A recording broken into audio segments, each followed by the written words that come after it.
And basically what we have happening right now is a patchwork system of justice in the state of Colorado, where if you commit a crime on one side of Arapahoe or the other, you will face vastly different potential sentencing.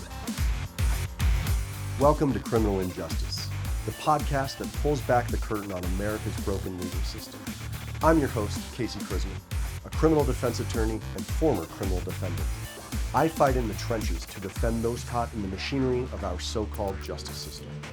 Each month, we bring you raw conversations with activists, advocates, and experts who are working to expose systemic oppression and create real change for the system and for the people caught up in it. But we don't just highlight problems, we focus on solutions. You'll hear inspiring stories of resistance and resilience, and learn concrete ways that you can take action to help fix this broken system, or to cope with it if you're caught in it. The fight against criminal injustice starts now.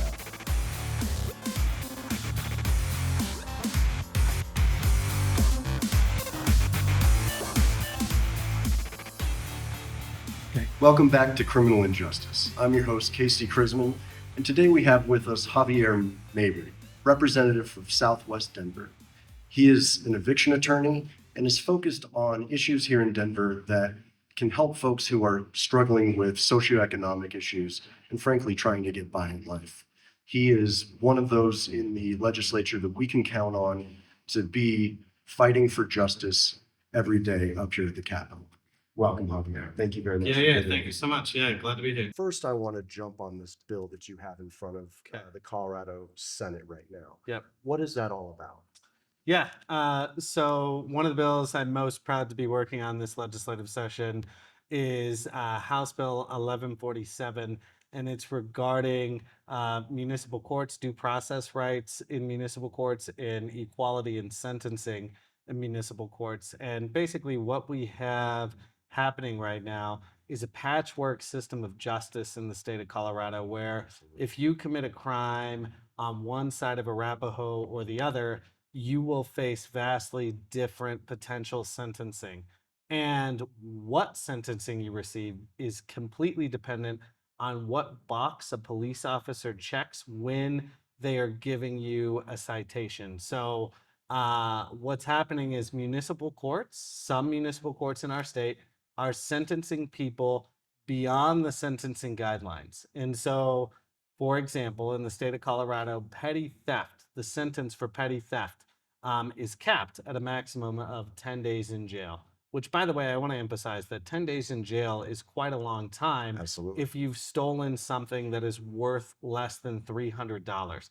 That's what this is, right? So imagine somebody making minimum wage, they get 10 days in jail. Well, just the value of their labor alone at minimum wage is worth more than that $300 for that 10 days, let alone the fact that they'll probably lose their job, they could lose their housing. The devastating impact that having 10 days out of your life can have is important to emphasize. But what's happening is there are municipalities here in the state of Colorado who are charging people more. One of the primary things that we see is petty theft.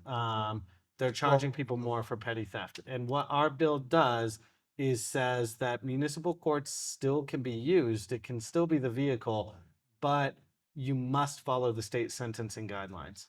Right. And so, Aurora passed that law last year trying to, the mandatory minimums on the multiple petty theft offenses. It sounds like a surgical way of combating bills like that or laws like that occurring in Aurora, Denver, but also you're trying to attack this municipal court structure from the root causes of it. Is that accurate?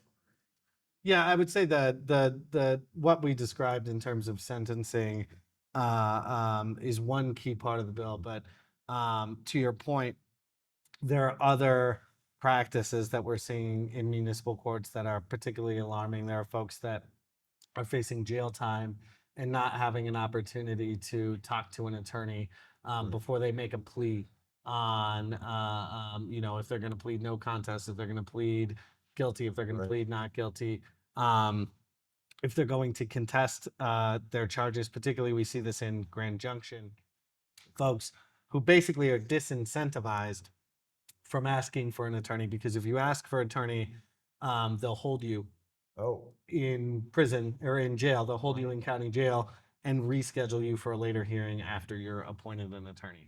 wow. And so there's a disincentive in some of these municipalities to um, enforce your constitutional right to an attorney while you're facing jail time. And so those are probably the two biggest things that I would highlight that this bill tackles. And I want to flesh out because I think this is one of the most critical impacts of municipal courts is this disproportionate application of the law. Yeah. And I'll give a specific geographical and maybe you can pick it up from there. But as you mentioned, in terms of Arapahoe, Adams County, Aurora, if somebody commits a low level offense and it's within the city of Aurora, they could very well follow that city of Aurora municipal track where you have judges that aren't vetted by the state, prosecutors who couldn't get jobs as district attorneys at the state level, versus somebody who would be charged at the county level for state level misdemeanors and felonies and the experience they're going to have. It says it in the name of the bill, but it's due process. That's the issue here. Right. Right. So one particular example, just to build on this, is if you are in Denver versus if you are in Aurora, Arapahoe County. So I honed in on the issue of petty theft, Yes. but the crimes that we're seeing charged differently and receiving disproportionate sentences are all crimes that are associated with poverty. And so another thing that we'll see is trespassing. And so you think of somebody who is unhoused, who has nowhere to go. Yep. They're far more likely to be charged with trespassing. One person in Aurora within the past year faced a maximum sentence for trespassing in the municipal courts of 364 days, where that would have been limited to 10 days in court if it was charged in the state county court, just like you stated. And again, whether you're in the state or the county court is completely dependent on the officer who is giving you the citation. And so your constitutional rights should not be determined based on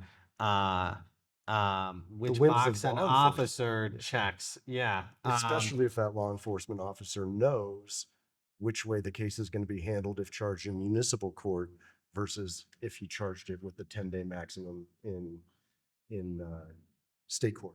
Well, and also the municipalities have a financial incentive. And so there's a great article by the Denver Post where one of the police chiefs in Arapahoe County, and I don't know if he's a chief, but you can reference this. Somebody who's high up in law enforcement in Aurora basically states that we check the municipal court box every single time because we have an incentive to do so. Yeah. Well, and follow the money. That's not necessarily shocking. Right. So the bill's up before the Senate. It's already passed. So the bill's actually passed the Senate too. Okay. And so all that we have to do procedurally is accept amendments that they put on the bill Okay. in the Senate, and then it'll be on to the Anything governor's office. concerning there? No. I mean, the amendments just clarify the scope of the bill.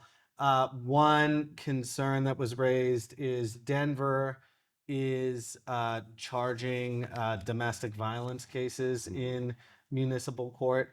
And so we've actually delayed the enforceability of the legislation as it relates to domestic violence by 1 year, Okay. so that the Denver City Council can adopt a municipal ordinance that mirrors the state sentencing guidelines. Perfect. And so what our bill says is that you can use municipal courts to put people in jail for longer than 10 days, so long as your municipal ordinance that you're using to do that matches what the state sentencing guidelines are. Question that comes out of that is, so I run a domestic violence law firm, and I've testified on Capitol Hill against municipal courts prosecuting domestic violence cases. And as we know, Aurora is no longer going to do that. Right. Denver is going to persist. And so this bill will impact domestic violence cases in Denver. But it sounds like there's another year in order to get all of the legal or all the legal writing in place for this to occur. What the bill says is if you're charging domestic violence cases in municipal courts, you have to use the process and the sentencing guidelines that are outlined by state law. Do you know? And so that includes right to counsel, that includes whatever maximum penalty you could Sure. face must mirror what is allowed under the state law. Okay. And do you know, or I mean, this may be outside the scope or too early, do you know what will happen with those cases that are prosecuted in the meantime on those domestic violence? The delay is about when the act is committed. Okay. And so it says an act of domestic violence that is committed on or before April, whatever. Right. I don't even know if it's April, whatever. It might be August, whatever, Sure. but it's a date in 2026.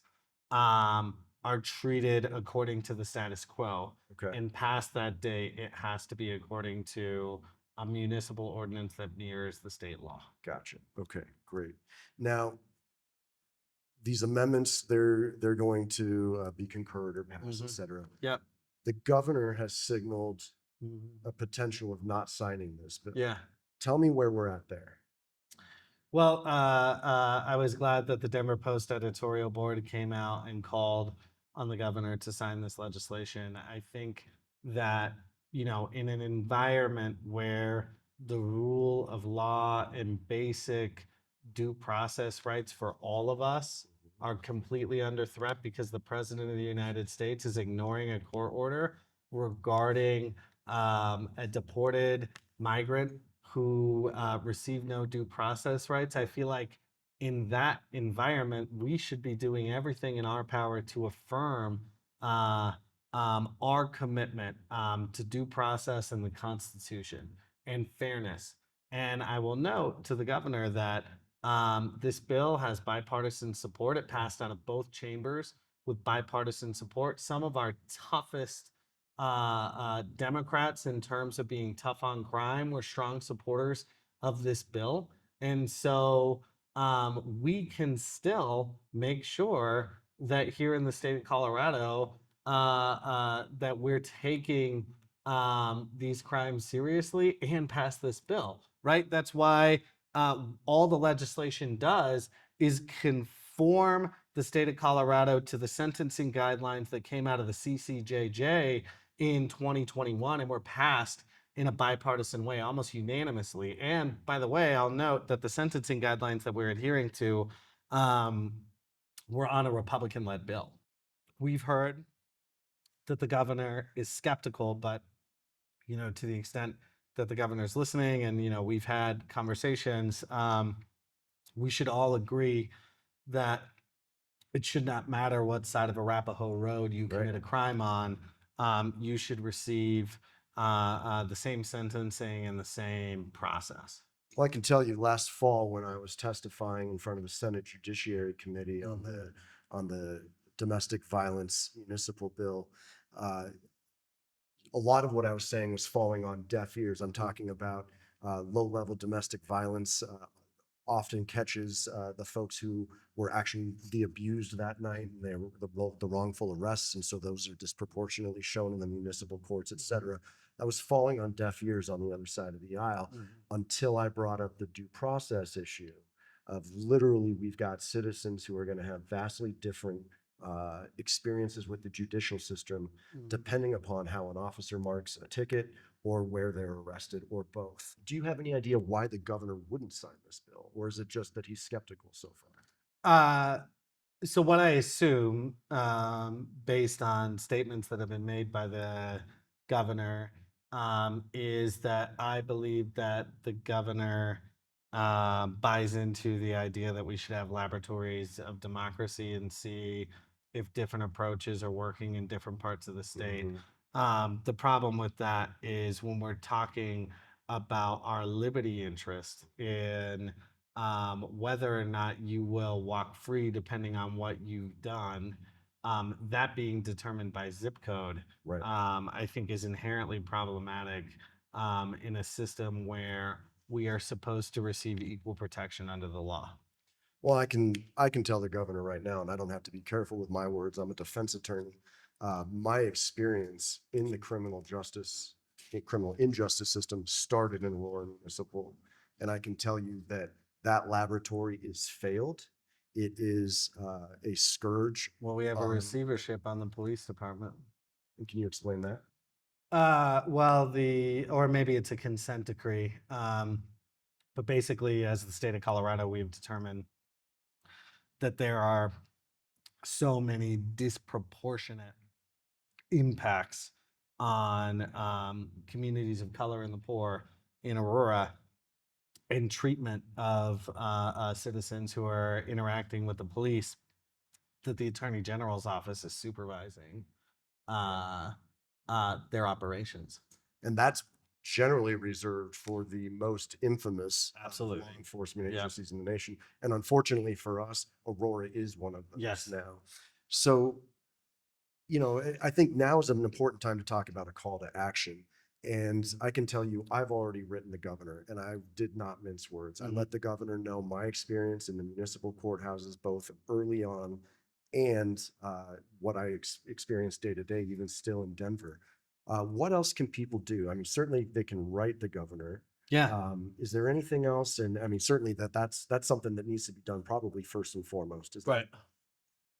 Well, I would say, post on social media, asking the governor to sign House Bill 1147, email or call the governor. Their contact information is online. You can Google contact the governor, and they have ways to funnel those emails up to the people who are talking to them, people who are talking to the governor and his chief of staff about what feedback they're receiving from the public. I think it's also important to email your legislators too, and tell them that they should tell the governor to support the bill. So hit them on all three. Yeah. Your House representative, your state senator, Yep. and the governor. Yep.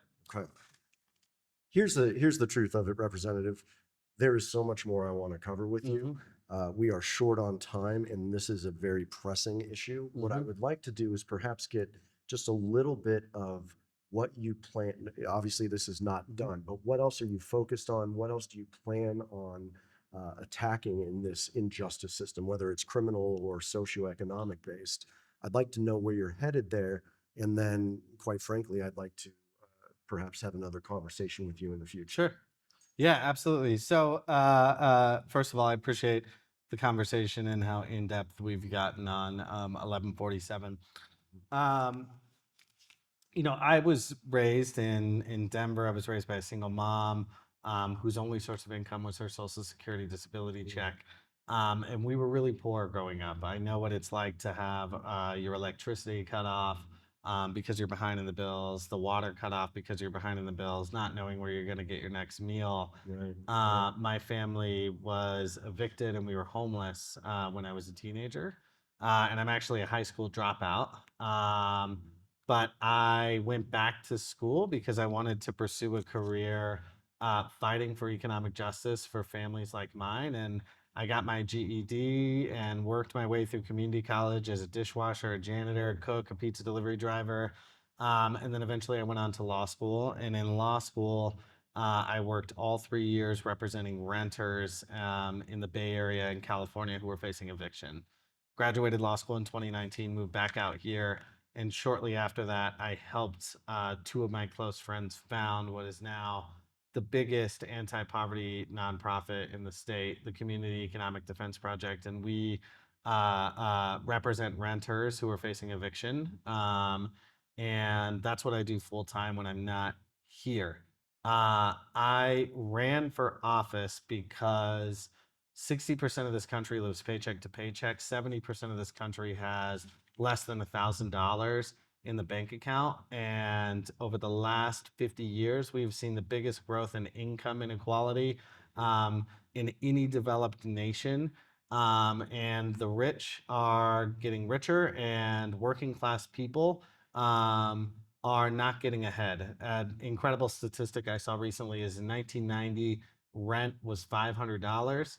And the average wage was $30,000. Now rent is $2,000 and the average wage is $50,000.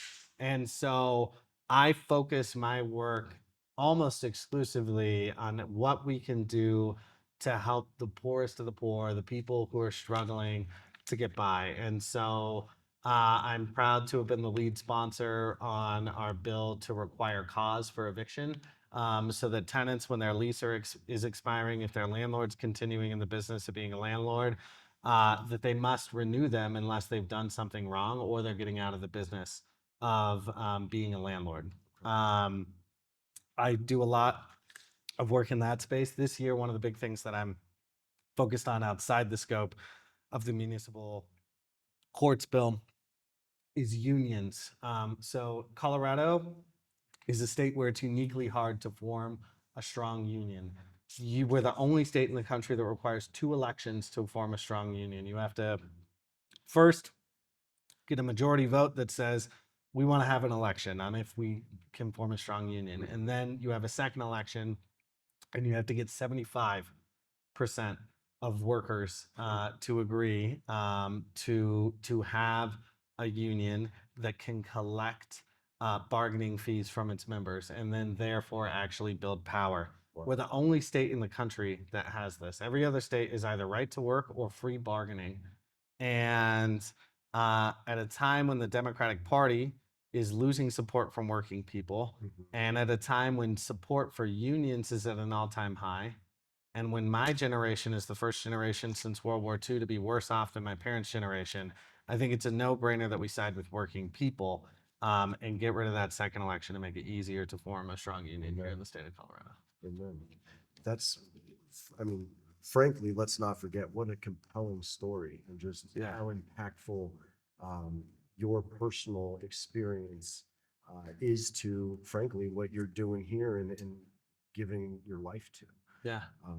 Thank you so much for the work that you're doing with that. Yeah. And for the work that you're doing to help us on the criminal justice side. Absolutely. We've got potentially the governor's ear, and your bill is up for his consideration soon enough. Is there anything else you want to say? I would just say, this is our generational moment, how we respond to the president ignoring the rule of law and dismantling basic worker and consumer protections in this moment matters. And in Colorado, we can affirm that we're committed to the rule of law and due process and basic constitutional protections for those who are accused of crimes. And we can also affirm that we stand on the side of workers and believe in the power of unions to build a middle class. Absolutely. Well, and again, Colorado is one of those places where we can take solace often in the fact that we have a state that is set up as a bulwark against this current administration. And I appreciate the work that you're doing to help maintain the fact or maintain Colorado as one of those leaders. So thank you very much. Great. Yeah. Thanks so much.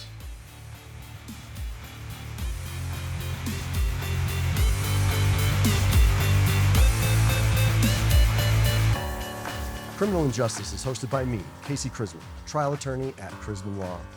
If you have suggestions for guests or topics, please email the show's producer, Steve Krizman.